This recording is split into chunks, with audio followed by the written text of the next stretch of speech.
दोस्तों, क्या आप लोग ये जानते थे कि समुद्र की गहराइयों में ऑक्सीजन कैसे बनता है? मैं कोई 100-200 मीटर गहरे समुद्र की बात नहीं कर रहा हूँ। मैं बात कर रहा हूँ 1000 से 2000 मीटर की गहराइयों में। और इन गहराइयों में सूरज की रोशनी पहुँचना बंद हो जाती है और दबाव बढ़ने लगता है। और क्या आप लोग मुझे बता सकते हो कि समुद्र की गहराइयों से ऑक्सीजन निकलना ये कैसे पॉसिबल हो सकता है? और अगर देखा जाए तो स्कूल कॉलेजेस में तो हम लोग को यही पढ़ाया गया है कि ऑक्सीजन प्रकाश संश्लेषण से बनता है। तो आखिर इतनी गहराई से ऑक्सीजन निकलना ये कैसे पॉसिबल हो सकता है? अगर आप लोग भी इसी सवाल के जवाब को जानना चाहते हो तो इस वीडियो को पूरा एंड तक जरूर देखना, क्योंकि आज के इस वीडियो में हम लोग चलने वाले हैं समुद्र के सबसे गहरे हिस्सों में डार्क ऑक्सीजन की रियलिटी जानने के लिए। वैसे आप लोगों से मुझे एक बात और कहनी है जो इस वीडियो का हिस्सा बिल्कुल नहीं है। So hello friends, I hope आप लोग को मेरे पहले की 3 वीडियोस बहुत अच्छी लगी होगी और आपको ये वीडियो भी बहुत अच्छी लगेगी, विश्वास करो मेरा। तो चलो इस वीडियो को शुरू करते हैं। साल 2024 में पैसिफिक ओशन के गहरे हिस्से में वैज्ञानिक रिसर्च कर रहे थे और इस एरिया को क्लैरियन क्लिपर्टोन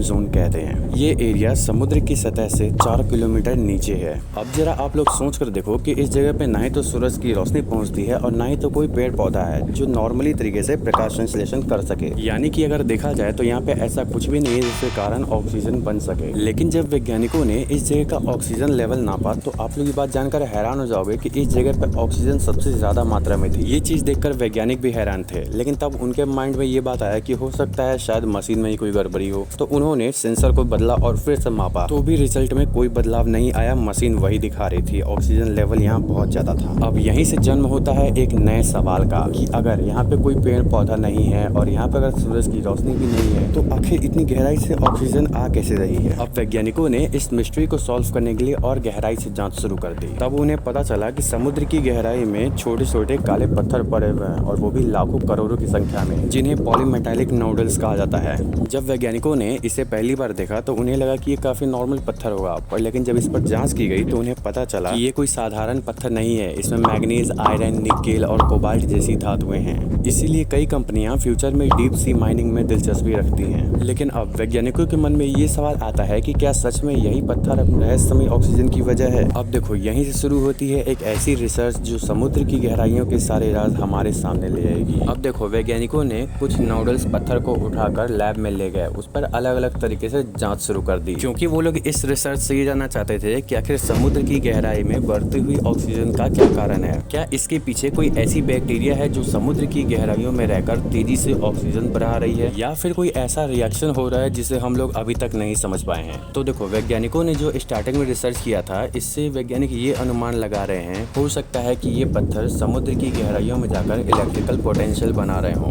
और अगर ऐसा सच में है तो ये बात हम सभी लोग जानते हैं कि इलेक्ट्रिकल पोटेंशियल पानी को तोड़ देता है और इस प्रक्रिया को इलेक्ट्रोलाइटिक डिसोसिएशन कहते हैं। और जब पानी टूटता है तो पानी से कार्बन डाइऑक्साइड और ऑक्सीजन निकलता है, मतलब कि बिना सूरज के भी नेचुरली ऑक्सीजन बन सकता है। अब देखो ज्यादातर मामलों में इसी दावे को सच इसलिए माना गया है क्योंकि इससे रिलेटेड वैज्ञानिकों के पास और कोई सबूत नहीं है। मतलब कि एक यही अनुमान है जो वैज्ञानिक लगा सकते हैं। बाकी अभी भी वैज्ञानिक रिसर्च कर रहे हैं डार्क ऑक्सीजन की रियलिटी जानने के लिए। So end of the video. I hope आप लोग को ये वीडियो बहुत अच्छा लगा होगा। अगर आपको ये वीडियो अच्छा लगा है तो लाइक कर दीजिए और चैनल को सब्सक्राइब कर लीजिए और ऐसे ही वीडियोस के लिए।